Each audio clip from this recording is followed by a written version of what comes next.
I think there's a great opportunity in the trades. I mean, we've got a 30-year pipeline around construction.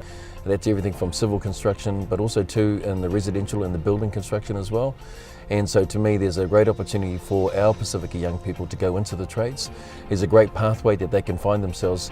In other words, what we're saying is that if you start off in the trades, you can pretty much have a career for the next 30 years. I guess I came across skills when I was studying, doing the pre-trade course, and we had this kind of day out where they brought in a couple guys to talk about the industry. One in particular was a plumber. He was a young guy. He started his own business, and I thought that was pretty cool, and he spoke about the support that he was getting from skills. So naturally I was like, that could be me. I met with skills and they took me through everything that I needed to do for my apprenticeship. So yeah, it basically happened as soon as I started with Dixon Gray.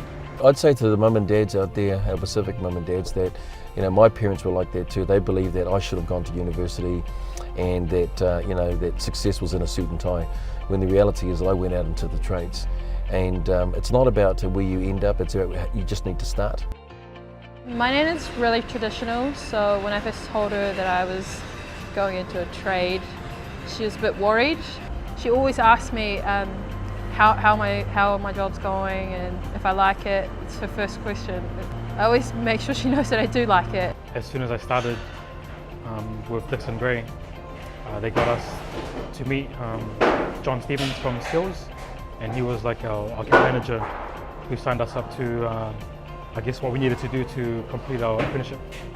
We want to encourage them not only to become tradesmen, but also to become the owners of their own business, to be able to develop those sets of skills, because that's part of what we need to do to progress as Pasifika in the construction and in the trades.